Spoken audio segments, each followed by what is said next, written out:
اعوذ باللہ من الشیطان الرجیم بسم اللہ الرحمن الرحیم اذ یوحی ربک الی الملائکۃ، یاد کرو جب وحی کی تیرے رب نے فرشتوں کی طرف، یعنی وہ 1000 فرشتے جن کا اللہ تعالیٰ نے وعدہ کیا تھا، ان فرشتوں کو بھی اللہ نے وحی فرمائی۔ کیا وحی فرمائی؟ انی معکم، انا یہ کہ، یہ میں کے لیے، یہ کہ میں معکم تمہارے ساتھ ہوں۔ اللہ تعالیٰ نے فرشتوں کو یہ وحی فرمائی کہ میں تمہارے ساتھ، بغیر خدا کے ساتھ ہونے کے فرشتے بھی کچھ نہیں کر سکتے۔ دوسری بات ان سے کیا کہی؟ فَثَبِّتُوا، تو ثابت قدم رکھو، جمائے رکھو، الذین آمنوا، ان لوگوں کو جو ایمان لائے، تو ایمان والوں کو ثابت قدم رکھو۔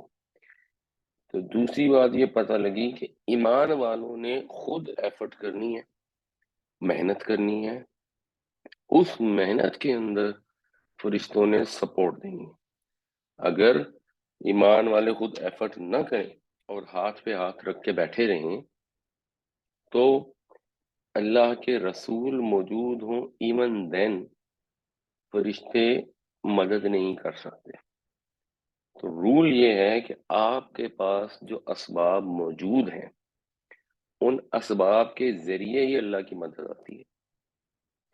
آپ نے جتنی آپ کے پاس کیپیسٹی ہے اس کو حتی الامکان پورا بہم پہنچانا ہے، اپنی ساری تیاری کرنی ہے، پوری ایفرٹ کرنی ہے، اس کے بعد یقیناً اللہ تعالیٰ کی مدد بھی آتی ہے۔ رسولوں کے معاملے میں تو لازماً آتی ہے۔ تَأُل کی تا مستقبل کے ساتھ خاص کر دیتا ہے مضارع کو، ال کی یہ الف جو ہے یہ مضارع کی نشانی سے پتہ چلتا ہے کہ یہ میں کے لیے، یضربو وہ مارتا ہے یا مارے گا، اضربو میں مارتا ہوں یا ماروں گا، کیونکہ سین لگ گیا تو مستقبل کے ساتھ خاص ہے، تو میں القی ڈال دوں گا، فی قلوب الذین کفروا کافروں کے دلوں میں، الرعب رو۔ تو اللہ تعالیٰ نے یہ وعدہ کیا، یہ وحی کی کہ میں کافروں کے دلوں میں روب ڈال دوں۔ جنگ میں اگر کسی پر دہشت طاری ہو جائے، کسی پر روب طاری ہو جائے، تو اب وہ بڑے سے بڑے اسلحے کے باوجود لڑ نہیں سکتا، کیونکہ آخر میں بندوق نہیں لڑتی، بندوق والا لڑتا ہے۔ اور اگر ہمت موجود ہو، حوصلہ ہو، مورال ہو، تو آپ کے پاس تلوار نہ بھی ہو تو آپ لڑ سکتے ہیں، جیسے غزوہ بدر میں ہوا کہ 8 تلواریں یا 12 تلواریں، اس طرح کی کوئی تعداد سے تلواروں کی، اور سامنے 1000 کا لشکر جن کے پاس بے تحاشا اسلحہ تھا، تو اس لشکر کو مسلمانوں نے ہرا دیا۔ فَاضْرِبُوا، پس مارو، فَوْقَ الْأَعْنَاقِ، عنق کہتے ہیں گردن کو، تو یہ عنق کی جمع ہے، گردنوں پر۔ گردن پہ غائب ماریں گے تو گردن کٹ جائے گی، بندہ مر جائے گا۔ وَاضْرِبُوا مِنْهُمْ، اور مارو ان کے، کُلَّ بنان، بنان ایسے کہتے ہیں فنگر ٹپس کو، انگلیوں کے پوروں کو، اور پھر اس سے جوڑوں کے لیے بھی کچھ لوگوں نے اس کا ترجمہ کیا کہ ان کے جوڑ جوڑ پہ مارو، اور کچھ نے یہ ترجمہ کیا کہ ان کی انگلیوں کے پوروں پہ مارو۔ انگلیوں پہ پوروں پہ مارو کا مطلب کہ جب ایک جگہ بتائی جائے کہ جی یہاں پہ مارو، یہاں پہ مارو، یہ وہ سچویشن ہوتی ہے جب روب کی وجہ سے، حوصلہ ہارنے کی وجہ سے ایک طرح سے آپ کے قبضے میں ہوتے ہیں لوگ، جیسے جب وہ گلوٹن میں لا کے اس کو قیدی کو ڈالتے ہیں مارنے کے لیے، تو اب آپ اس کی گردن کاٹ دیں، آپ اس کا ہاتھ کاٹ دیں، وہ چوں بھی نہیں کر سکتا۔ تو یہ جو اعضائے بدن کا ریفر کیا گیا ہے کہ ان کی گردنوں پہ مارو، ان کے پور پور پہ مارو، یہ ایکچولی ان کی بے بسی کی طرف ایک اشارہ ہے۔ اذ یوحی ربک الی الملائکۃ انی معکم فثبتوا الذین آمنوا سألقی فی قلوب الذین کفروا الرعب فاضربوا فوق الاعناق واضربوا منهم کل بنان۔ یاد کرو جب وحی کیا آپ کے رب نے فرشتوں کی طرف، بے شک میں تمہارے ساتھ ہوں، تو جمائے رکھو ایمان والوں کو، میں ڈال دوں گا ان کے کافروں کے دلوں میں رعب، پس مارو ان کی گردنوں کے اوپر اور مارو ان کے پور پور پر یا ان کے جوڑ جوڑ پر۔ یہاں پر اگر آپ نوٹس کریں گے تو یہ ایک ورب استعمال ہوا ہے شاقو اور ایک ہے یشاقق۔ یہ بنیادی طور پر یہ جب درمیان میں الف آتی ہے تو یا باب تفاعل ہوتا ہے یا باب مفاعلہ ہوتا ہے، اور اس کے اندر دو پارٹیاں پائی جاتی ہیں۔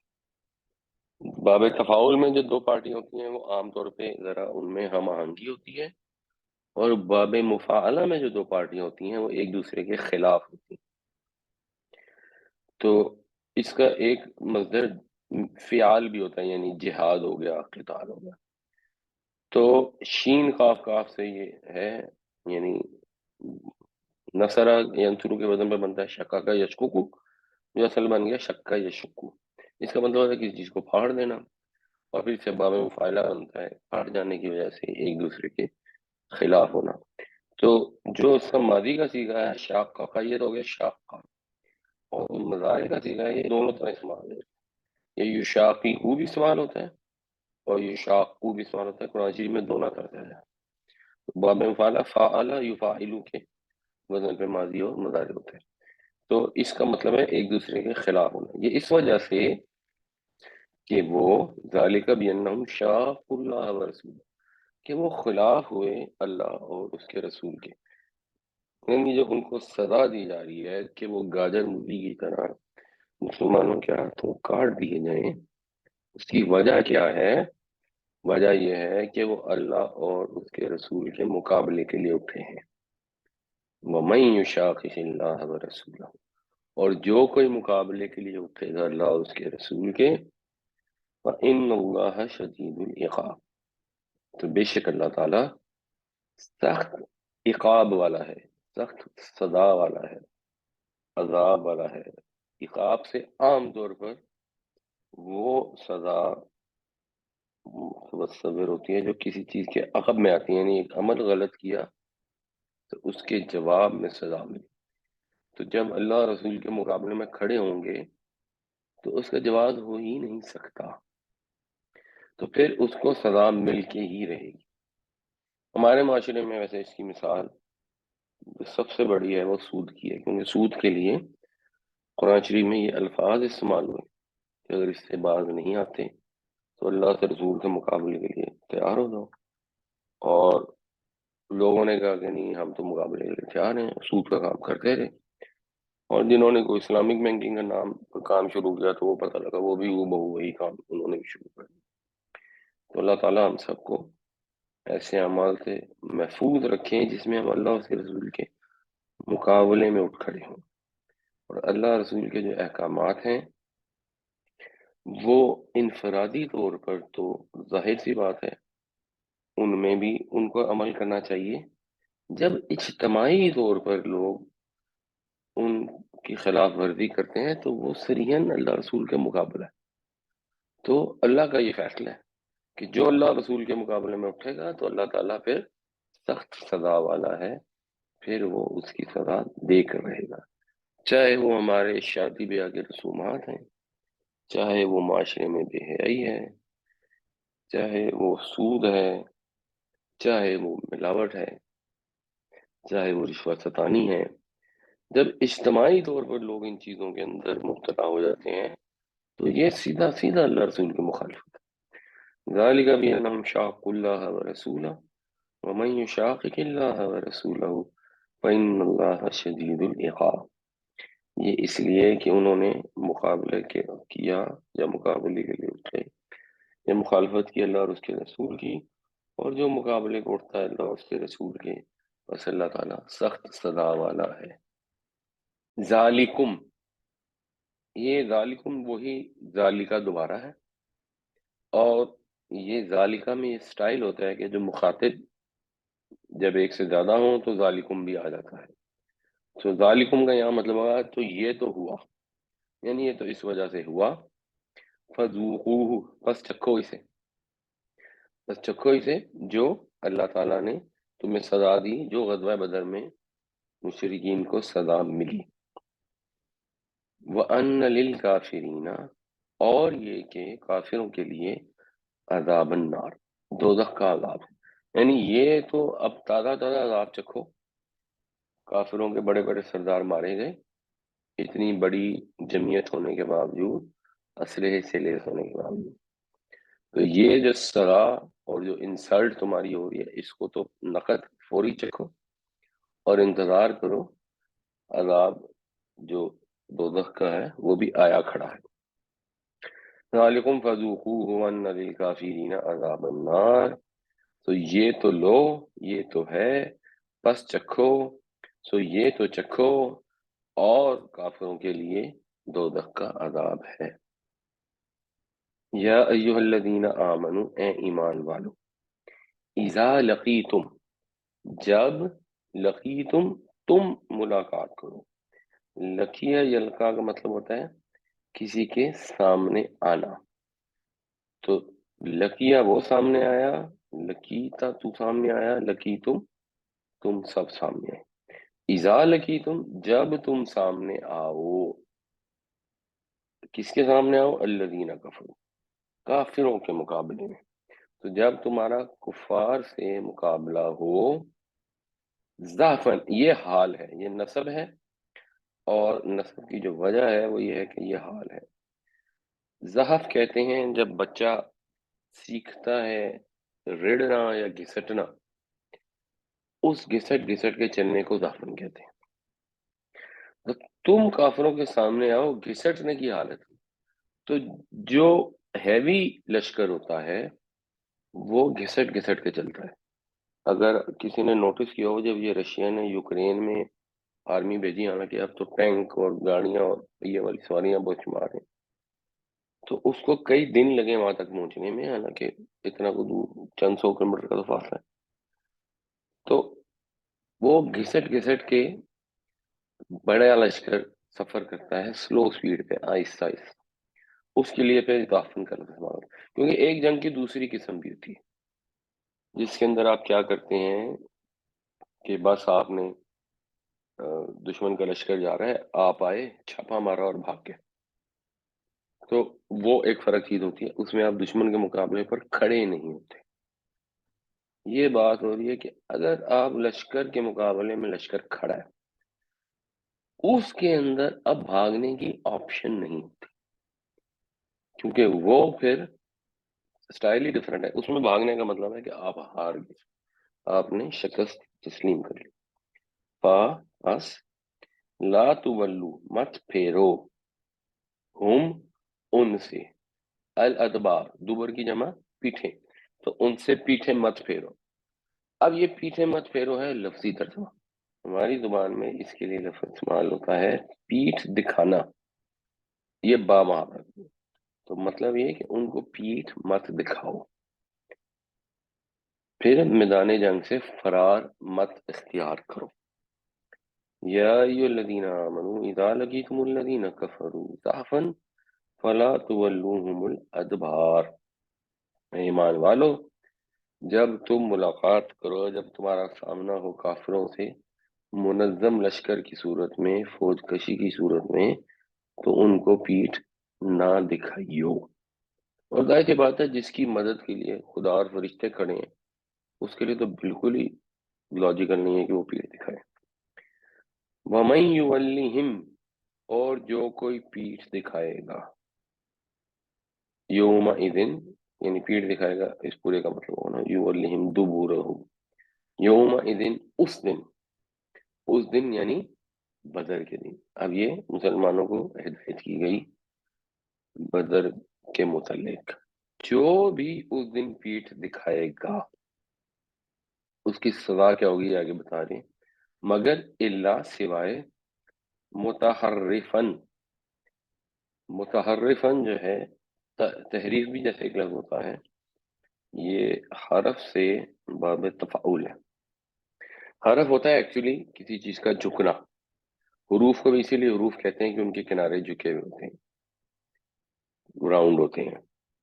تو کسی چیز کے جھکنے کو، کسی کی طرف جھکنے کے لیے بھی تحرف کا لفظ استعمال ہوتا ہے، اور کسی کو جھکائی دینے کے لیے بھی۔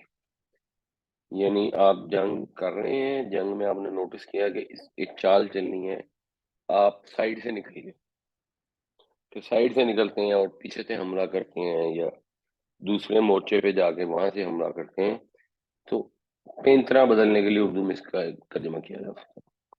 تو اگر وہ پینترا بدلنا چاہ رہا ہے پھر مسئلہ نہیں، لقتال، جنگ کے لیے۔ اب قتال بھی جو ہے یہ بھی باب مفاعلہ ہے۔ قتلہ کا مطلب ہے اس نے قتل کیا، قاتلہ کا مطلب ہے کہ انہوں نے ایک دوسرے کو قتل کرنے کی کوشش کی۔ تو ایک آدمی نے جنگ کی، وہ قاتلہ ہوگا، زیادہ نے کی تو قاتل ہوگا، لیکن اس کے اندر یہ شامل ہوتا ہے کہ ایک دوسرے کو قتل کرنے کی کوشش کی۔ او یا متحیزن، متحیزن جو ہے یہ خیر واو اور زال سے ہے، اس کا مطلب ہوتا ہے اکٹھا ہونا۔ اس سے جو باب تفاول ہوتا ہے اس میں جب وہ سانپ جیسے بیٹھتے ہیں نا کنڈلی مار کر سمٹ کر، اس کو تحبس کہتے ہیں۔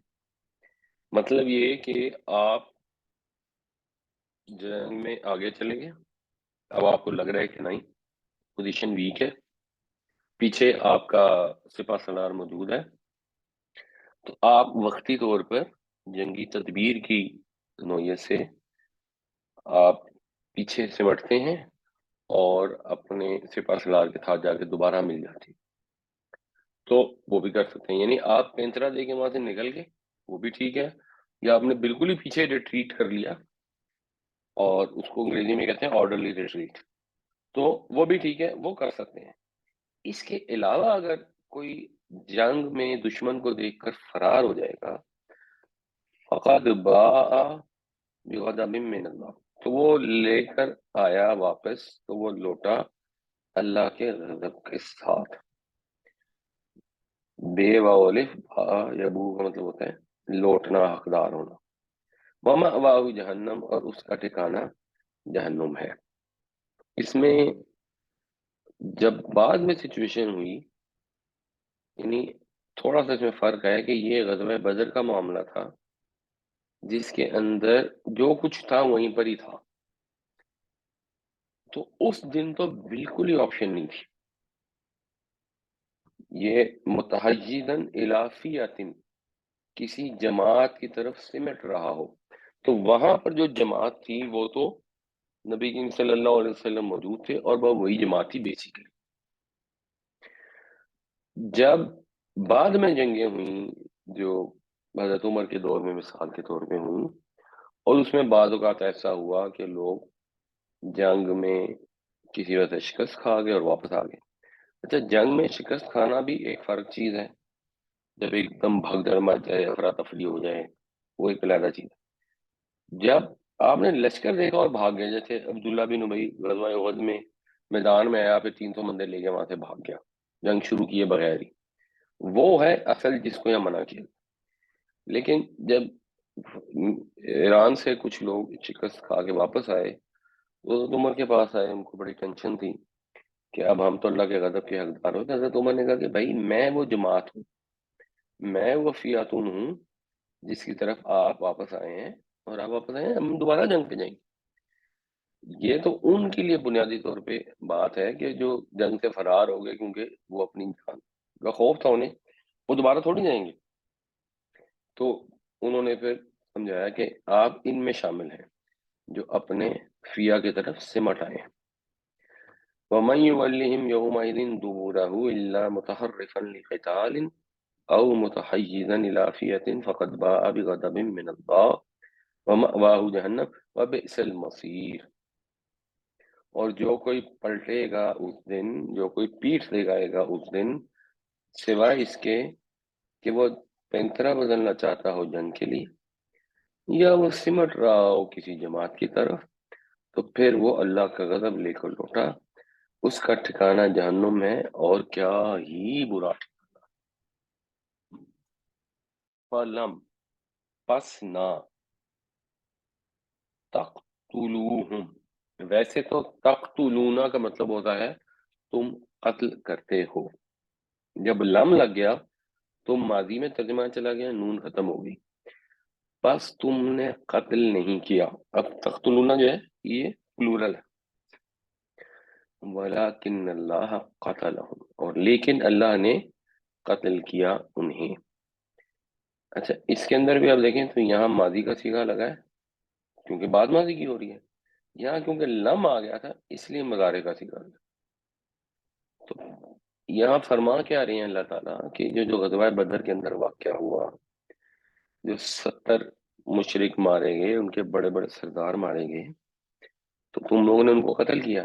نہیں، در حقیقت یہ تم نے قتل نہیں کیا، جو فاعل حقیقی تھا وہ اللہ تعالیٰ تھا، یہ اللہ پاک نے ان کے قتل کا سامان کیا، تمہارے ہاتھوں اسباب کو استعمال کیا، لیکن وہ اسباب اتنے تھے نہیں کہ انہیں قتل کر سکتے۔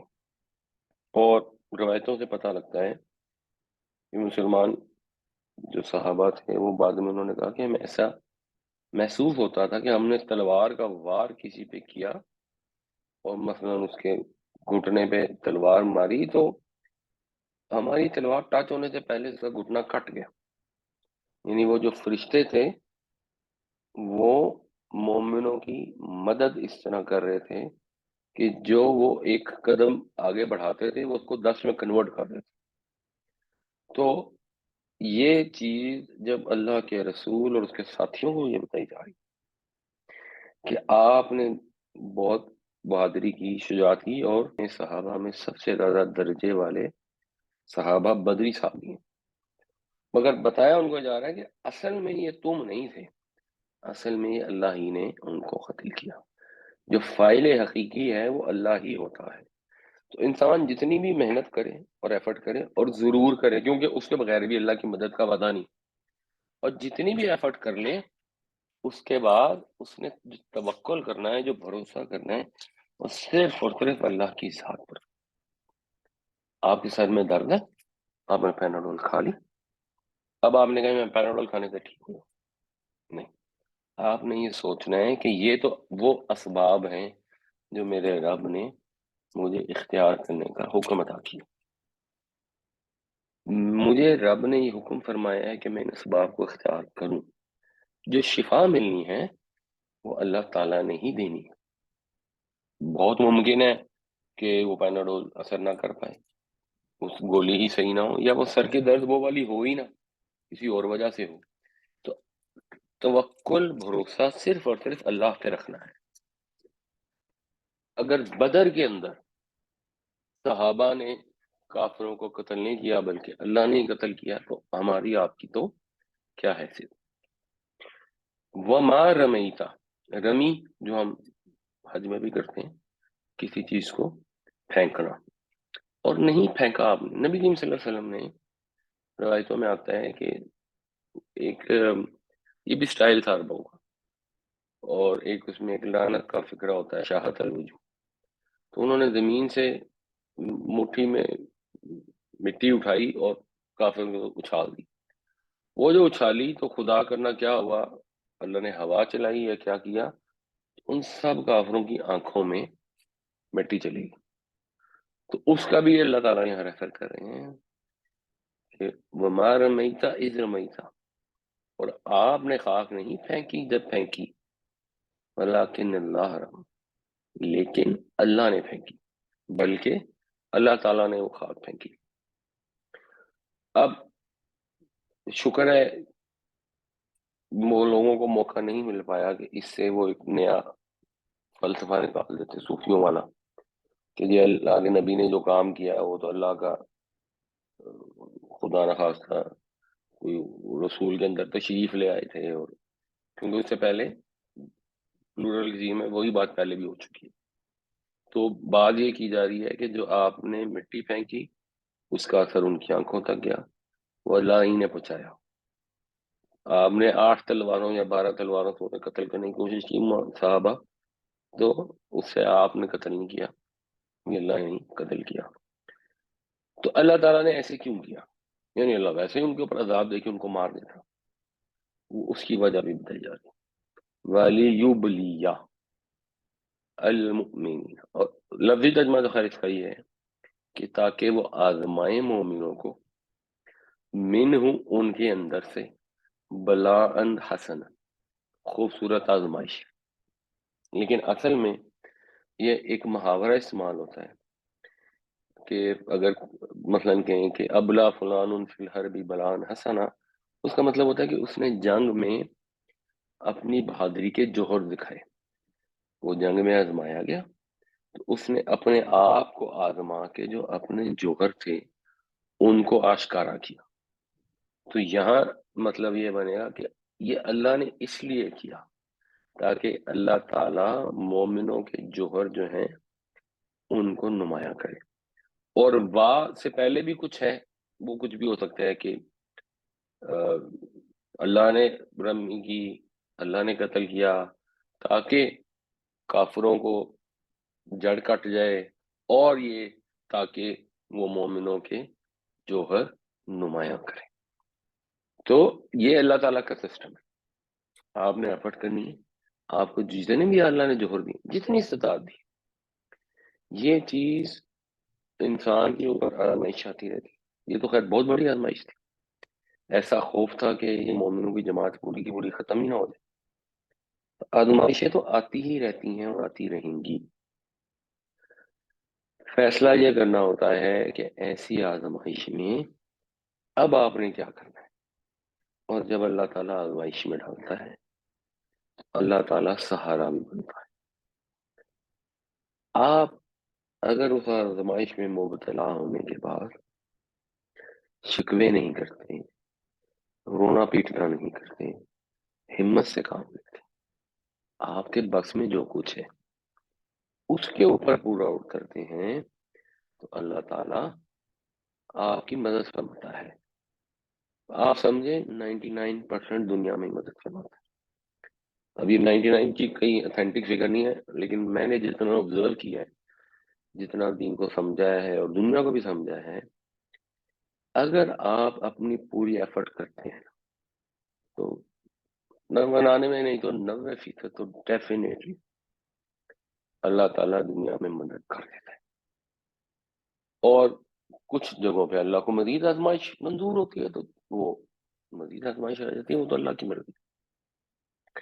تو اگر کسی کا کوئی فوت ہو گیا، کسی کو کوئی ایکسیڈنٹ ہو گیا، کسی کا کوئی امتحان میں فیل ہو گیا، جو کچھ بھی ہوا ہے، اس کے بعد آدمی کا یہ کام ہے کہ وہ پلٹ کر دیکھے کہ کس کس چیز میں میری کیا کیا ایشو تھے. مثال وہ فیل ہو گیا ہے یا بزنس فیل ہو گیا تو انالیسس کریں کہ میری یہاں غلطی کون کون سی غلطی اور ایفرٹ کی کتنی کمی ہے. اس کے بعد اس کو ریکوپ کرے، اپنے آپ کو ری الائن کرے، دوبارہ ایفرٹ کرے. جو عمران خان مثالیں دیتا ہے، یا یہ اگر آپ دیکھیں جیسے یہ جہانگیر خان ہے، یہ بھی جب چھوٹا تھا تو بیمار ہوتا تھا، لوگوں کا خیال تھا اسکاچ کھیل نہیں سکے، دنیا کا سب سے بڑا چیمپئن بن گیا. اس نے محنت کی، اللہ تعالیٰ نے مدد فرمائی. اپنی ایفرٹ کریں، اللہ سے دعا کریں تو یہ چیزیں ٹھیک ہو جائیں گی. آج اگر لوگ دیکھتے ہیں کہ مسلمانوں کی اتنے برے حالات، ساری دنیا کے سامنے ہم ذلیل ہو رہے ہیں، اور ایسے ایسے نامعقول لوگ ہیں جو اللہ کی کتاب کو جلانے کی کوششیں کرتے ہیں، سویڈن میں، ڈنمارک میں. اب آپ کس کس سے جا کے لڑیں؟ اور خیر اس چیز پہ لڑنا چاہیے یعنی وہ ایک علیحدہ مسئلہ. تو لوگوں کو لگتا ہے کہ اب کچھ نہیں ہو سکتا، وہ حضرت عیسائی آئیں گے تو ان کو ماریں گے. حالانکہ اگر غور کریں، انالیسس کریں، پلٹ کر دیکھیں کہ ہم نے، مسلمانوں نے، پاکستانیوں نے پچھلے 70 سال میں، معمولا مسلمانوں نے کیا کیا، اور اس میں کیا کیا میں صرف حکومت نہیں ہوتی، اس میں ہر آدمی شامل ہوتا. تو ہم نے کیا کیا کام کیے؟ اگر ہم ایفرٹ ایسی کرتے، اگر ہم بھی مل کر وہ جد و جہد کریں جیسے صحابہ نے بدر کے میدان میں کی، تو وہاں 100% فرشتے آنے تھے، 90-95% تو ہمارے پاس بھی اللہ تعالیٰ کی طرف سے فرشتے آنے کا چانس۔ اپنی ایفرٹ تو ٹھیک کریں، اپنی سستی سے، لیتھارجی سے، ڈٹائی سے باہر نکلیں، کمپلینٹ کے موڈ سے باہر نکلیں۔ ہمارے پاس آسان ترین طریقہ ہے، جو بھی ہماری زندگی میں مسائل ہیں اس کا ذمہ دار فلاں فلاں فلاں اور امریکہ ہے۔ وہ میری ساس ذمہ دار ہے، میرا پارٹنر ذمہ دار ہے، میرا کسٹمر دھوکے باز ہے، میرا سپلائر بہت برا ہے، حکومت بہت بری ہے، اور امریکہ بہت برا ہے۔ یہ تو کوئی سوچتا ہی نہیں کہ یہ پچھلا 1 سال میں نے اتنے لاسز کر دیے، میں روزانہ دفتر کتنے بجے آتا تھا، کتنے گھنٹے کام کرتا تھا، کتنے گھنٹے واٹس ایپ پہ گزارتا تھا، کتنا وقت میں نے اللہ کے لیے گزارا ہے، کتنا وقت میں نے دنیا کے لیے پروڈکٹیو گزارا ہے، اور کتنا وقت میں نے لغویات میں ضائع کیا۔ لٹرلی اگر آپ انالیسس کریں، ہماری کمپنی میں سے بڑی بحث ہوتی ہے، آن این ایوریج ایک پاکستانی جو ہمارا انالیسس ہے، 8 گھنٹے اگر دفتروں میں لوگ آتے ہیں، اس میں جو وہ ورک اچیو کرتے ہیں دیٹ از لیس دین 1 آور۔ تصور کریں اگر وہ آدھا ٹائم بھی پروڈکٹیو کام کر لیں تو پاکستان کہاں سے کہاں چلا جائے۔ تو اللہ تعالیٰ نے مومنوں کو نمایاں کرنے سے جوہر، ان اللہ سمیع علیم، بے شک اللہ تعالیٰ سننے والا ہے، جاننے والا ہے۔ اللہ نے مومنوں کی فریادیں بھی سنی، اور اللہ تعالیٰ یہ جانتا تھا کہ انہوں نے اپنی پوری کوشش کر لی، ان کے پاس کیا کیا چیز کی کمی ہے۔ اللہ تعالیٰ کسی بات سے بے خبر نہیں ہے۔ اور بدر کے اندر چشم فلک نے دیکھا کہ سننے والے خدا، جاننے والے خدا نے مومنوں کی کیسے مدد فرمائی۔ فلم تقتلوہم ولکن اللہ قتلہم وما رمیت اذ رمیت ولکن اللہ رمی وَلِيُبْلِيَ الْمُؤْمِنِينَ مِنْهُ بَلَاءً حَسَنًا ان اللہ سمیع علیم۔ بس نہیں قتل کیا تم لوگوں نے انہیں، بلکہ قتل کیا اللہ نے انہیں، اور نہیں خاک پھینکی آپ نے ان پر جب آپ نے پھینکی، بلکہ اللہ نے پھینکی۔ اور اس لیے، یہ اس لیے ہوا کہ اللہ تعالی مومنوں کے جوہر نمایاں کرے، بے شک اللہ تعالی سننے والا ہے، جاننے والا ہے۔ ذالکم، یہ تو ہوا، اور ان اللہ، مزید یہ کہ اللہ تعالی موہن، وہنا یہینو کا مطلب ہوتا ہے کمزور ہونا۔ اس سے پھر جو باب افعال بنے گا نا، اوہنا یوہنو، وہ بنے گا کسی کو کمزور کرنا، اس کا جو فائل ہے وہ ہے موہن، کمزور کرنے والا۔ قید کہتے ہیں تدبیر کو، چال کو۔ اللہ تعالی جو ہے وہ کافروں کی تدبیر کو کمزور کرنا ہے۔ تو یہ جو جنگ ہوئی اصل میں کافروں کی ہی چال تھی۔ اپیرنٹلی آگے ہم جب جائیں گے تو آئیڈیا ہوگا کہ اس جنگ میں یہودیوں کا بھی ایک رول تھا۔ تو اب قافلہ تو بچ کے آ گیا تھا، اب کافروں کو جنگ کی ضرورت تھی نہیں، لیکن وہ ابو سفیان نے ان کو یہ کہا کہ جی بس آ جاؤ حفاظت کرو، اور اللہ نے خیر پہلے ہی بتایا ہوتا اور مسلمان پہلے سے تیار ہو کے نکل آئے تھے۔ تو اللہ تعالیٰ کافروں کے تدبیروں کو، چھالوں کو بیکار کرنے والا ہے، کمزور کرنے والا ہے۔ اور اس کا یہ بھی مطلب ہے، جو بنیادی سائز کا مطلب ہے کہ یہ تو جو ہونا تھا وہ ہو گیا، اور اللہ تعالیٰ کافروں کی تدبیروں کو بیکار کر کے رہے گا۔ اور جب آپ اس طرح استعمال کرتے ہیں نا مصدر، اس میں ایمفسس زیادہ ہوتا ہے۔ مثال کے طور پہ ہم دیکھتے ہیں کہ ہم جہاں گاڑی کی پارکنگ کی اجازت نہیں ہوتی تو وہاں یہ نہیں لکھا ہوتا ڈو ناٹ پارک،